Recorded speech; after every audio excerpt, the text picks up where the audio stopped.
Hoy es martes y como todos los martes hay Fuera de Ambiente y en este caso el entrevistado fue el jefe del Ejército, Guido Manini Ríos, que es licenciado en Historia y esa pasión que él tiene por la historia fue el foco de la entrevista que, como les contábamos hace un rato, grabamos ayer porque Manini Ríos está en una hora nada más, entrevista con el presidente Tabaré Vázquez y por ese motivo vino ayer a la radio, grabamos la entrevista. Manini habló de historia, por supuesto, pero también le hicimos varias preguntas de actualidad, habló de los temas que planeaba hablar con el presidente, habló sobre la dictadura y también habló sobre su posible candidatura. Vamos a escuchar lo que nos decía Manini. Hoy es martes y tenemos otro Fuera de Ambiente y en este caso nos visita el comandante en jefe del Ejército, Guido Manini Ríos, una de las figuras más destacadas que han tenido las Fuerzas Armadas desde que comenzó este milenio, que además de ser militar es licenciado en Historia por la Universidad Católica. Así que bueno, hablaremos de eso, de su pasión por la historia. Bienvenido, Océano Manini. Bueno, muchas gracias y buenos días a todos. ¿A qué edad empezó este amor por la historia? ¿Era estudiante de qué? ¿De primaria, de secundaria? Yo diría que desde que tengo memoria siempre tuve atracción por los temas históricos. Cuando compañeros míos leían revistas, leían, por decir algo de aquella época, Pato Lucito, Rico Tipo, esas cosas, a mí me gustaba leer libros de historia. ¿Así que niño? Sí, o adolescente, digamos, yo ya tuve oportunidad de leer varios libros y de la mano de escritores que eran muy amenos, muy atractivos, la forma en que escribían para gente joven, para adolescentes. Fui interesándome cada vez más. Me acuerdo, tenía una colección de un escritor sueco, Carl Grimberg, que tenía toda la historia, eran 12 tomos desde la prehistoria hasta el siglo XX, y aparte lo hacía en forma muy amena, con anécdotas y con todo, la forma que lo contaba, y que a mí me resultaba muy fácil leerlo. Y bueno, desde esa época hasta el día de hoy siempre he sido un apasionado por los temas históricos. Ajá. ¿Y cuánto incidió la tradición familiar? Porque su apellido, Manini Ríos, es como un sello en la historia uruguaya, ¿no? Su abuelo, Pedro Manini Ríos, fue ministro de José Valle Ordóñez. Además fue fundador del Partido Colorado Riverista y de la Sociedad Editora Uruguaya. Publicaron allí los diarios La Mañana y El Diario también. Su papá, Alberto, asumió como diputado por Montevideo en el año 59 por la Unión Democrática Reformista.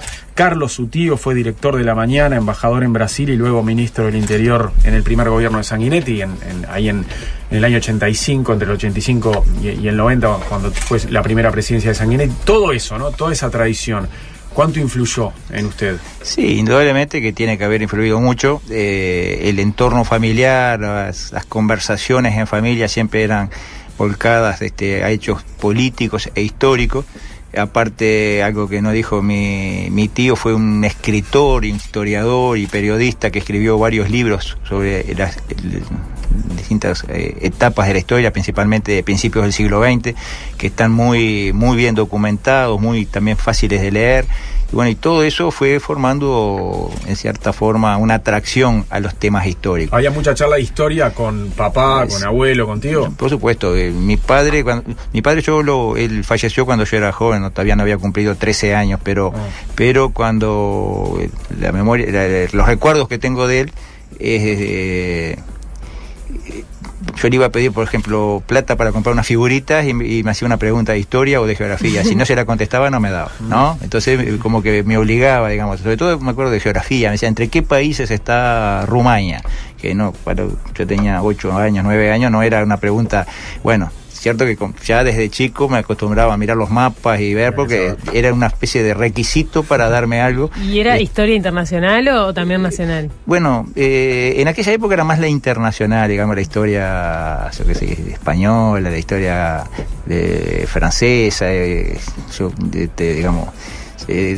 Uno era más estaba volcado a la historia clásica, digamos, Roma, todas esas cosas, ¿no? Pero después con el tiempo me fui, digamos, acercando más a la historia nacional, que fue lo que hoy más me interesa, digamos.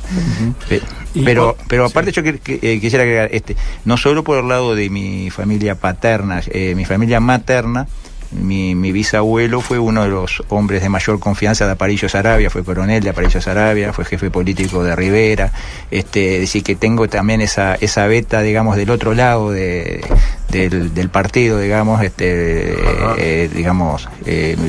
era un hombre bastante importante dentro del esquema del Partido Blanco cuando la época de las revoluciones. Por el lado materno, más Partido Nacional. Exactamente, el abuelo de mi madre era un hombre importante dentro del Partido Nacional en la época de las revoluciones de Aparicio Saravia. ¿Y cuándo empiezas a estudiar historia más sistemáticamente? Bueno, en realidad yo hice una licenciatura de historia, que podría ser el estudio sistemático de la historia, ya digamos a mis 40 años de edad, casi 30 y pico, 40 años, porque en realidad la carrera militar no nos deja mucho tiempo para hacer carreras paralelas, para estudios paralelos, porque tenemos 1000 actividades y vicisitudes durante la carrera. Yo, por ejemplo, estuve destinado en 6 ciudades diferentes del interior, o sea, uno va de un lado para el otro y no es fácil planificar estudios o algo duradero cuando uno está sujeto a cambios de un día para el otro.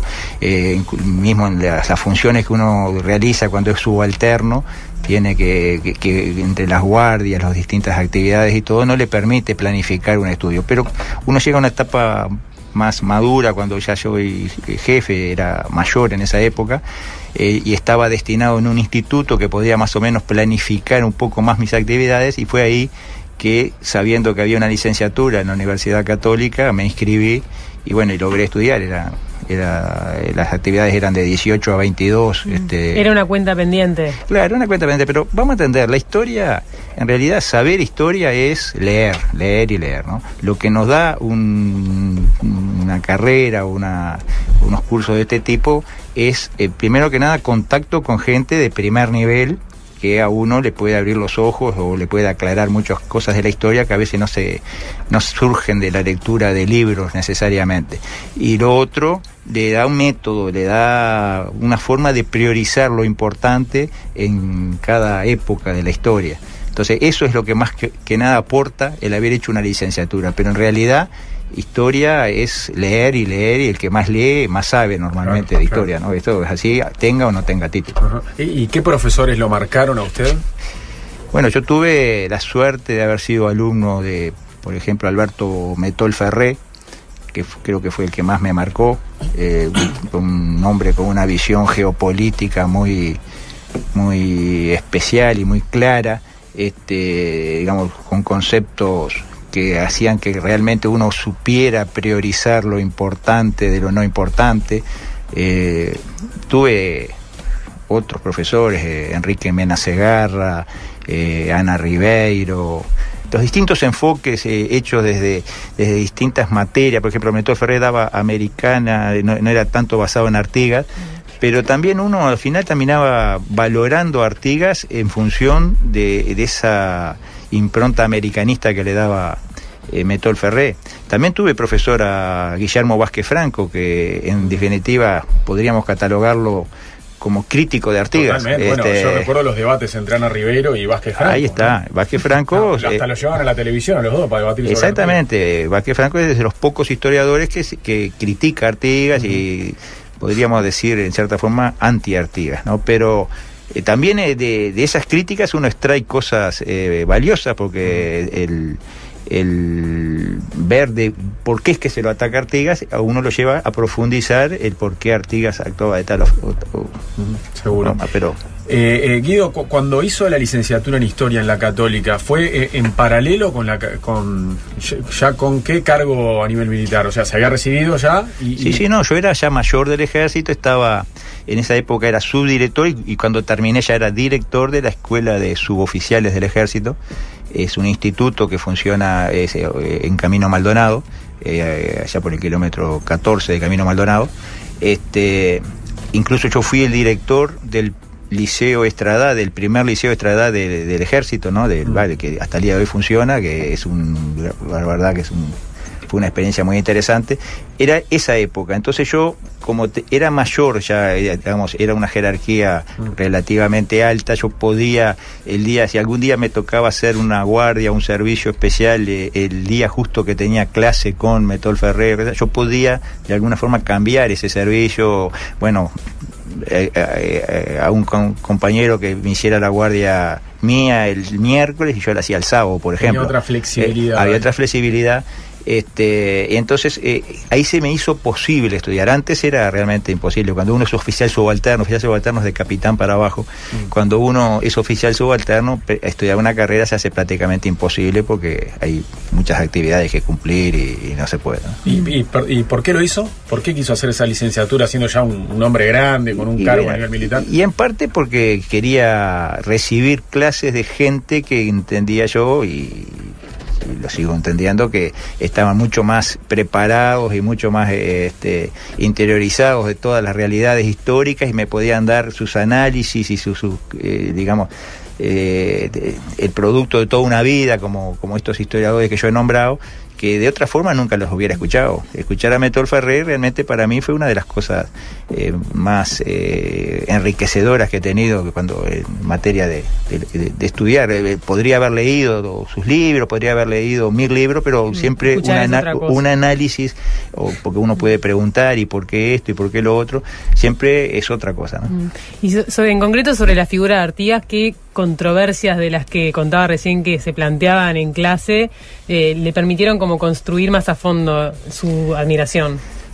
Bueno, la posición de Vázquez Franco, que era la crítica, digamos, siempre fue la de que él decía algo así: somos independientes por culpa de Artigas, ¿no? Porque Artigas, en cierta forma, era un desubicado al pretender que la provincia oriental tenía que estar en el mismo plano que la provincia de Buenos Aires, cuando Buenos Aires era una ciudad y acá era una aldea, y con esas comparaciones que por culpa de ese enfrentamiento que hace Artigas a las autoridades porteñas, se inicia todo un proceso que termina, invasiones portuguesas mediante, en la independencia al final del país, cuando de otra forma nuestro destino histórico hubiera sido ser la provincia oriental de la Argentina, ¿no?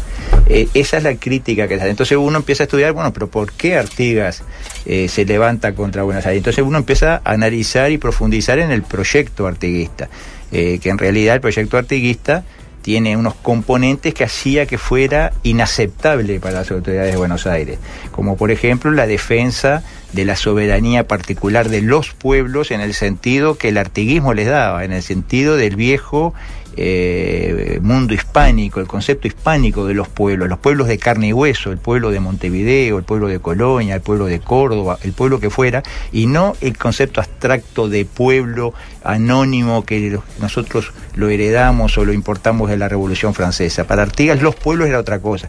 Esa defensa de la autonomía de los pueblos iba totalmente en contra de las pretensiones de las autoridades porteñas, que en realidad lo que querían era reemplazar el poder virreinal por un poder propio, pero no dándole autonomía o cierta libertad a los pueblos. Ese es uno de los conceptos fundamentales, pero hay otros conceptos del artiguismo que también transformaron a Artigas en algo así como el enemigo número uno, que era la inclusión social que el artiguismo planteaba, el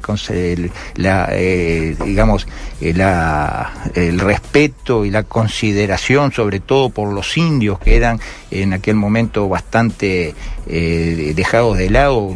La mayoría de los próceres americanos, los indios eran un tema, no le tenía la consideración que le daba el artiguismo, y eso también chocaba a veces con los intereses de muchos de los principales directivos de la revolución en Buenos Aires.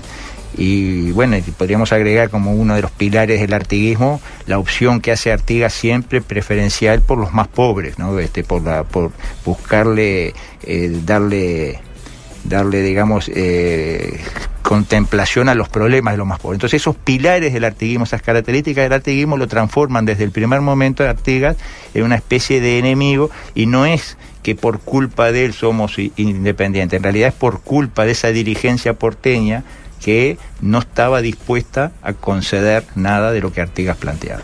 Entonces esa es una de las formas de que me fui profundizando en el Artigas. ¿Esa es la parte de nuestra historia que más lo apasiona o hay otra que le guste más, que le interese más?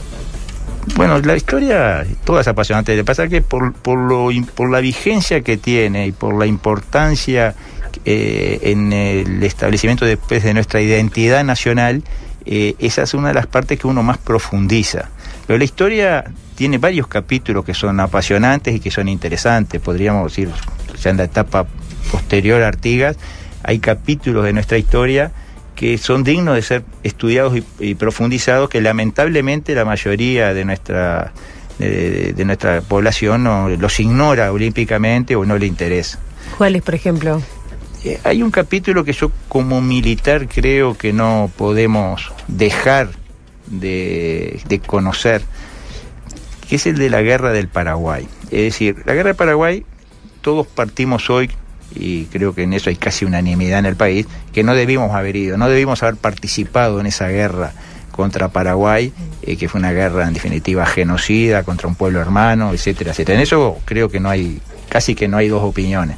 Pero el hecho es que Uruguay estuvo en esa guerra y participó de esa guerra, y se generaron muchos episodios históricos o hechos de heroísmo. Murieron casi 3.000 uruguayos en esa guerra, o sea que no fue poca cosa.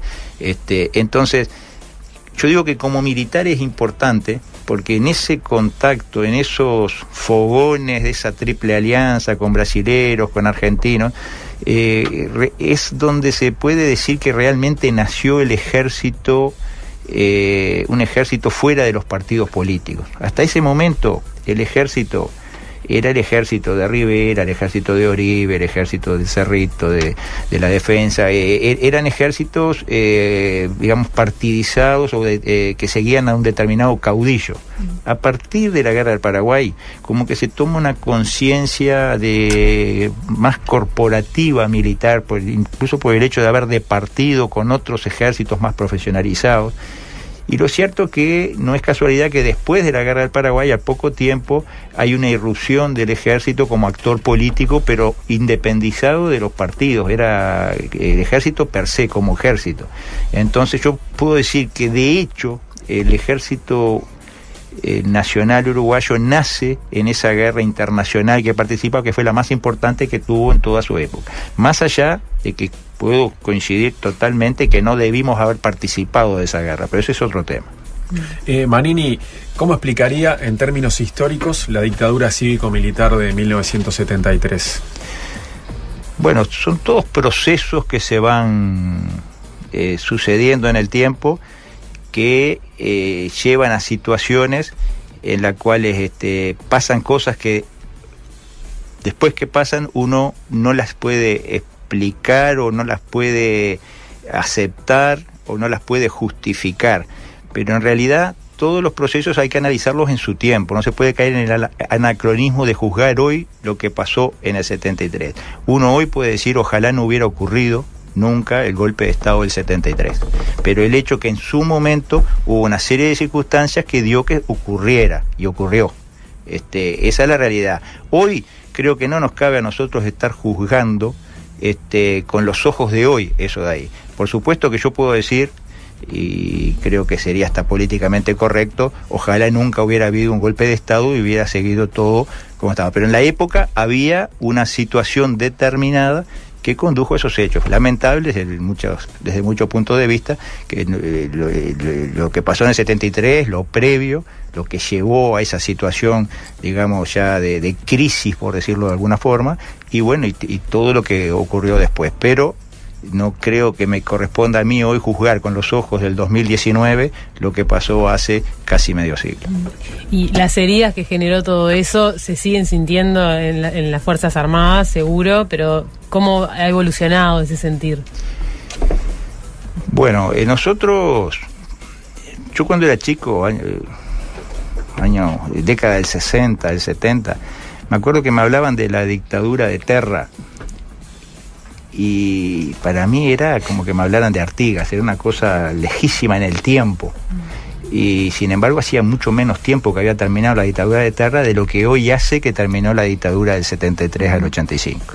Es decir, nosotros tenemos, para mí, yo lo dije una vez, ese periodo no es historia reciente, esa es historia para nosotros lejana.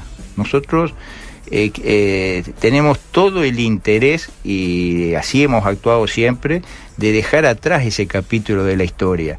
Los integrantes del Ejército Nacional, prácticamente hoy no hay ninguno que fuera nacido o que tuviera conciencia en aquellos años. Son todos gente nacida posteriormente a que se produjeron estos hechos. O sea que para ellos es historia lejana, digamos.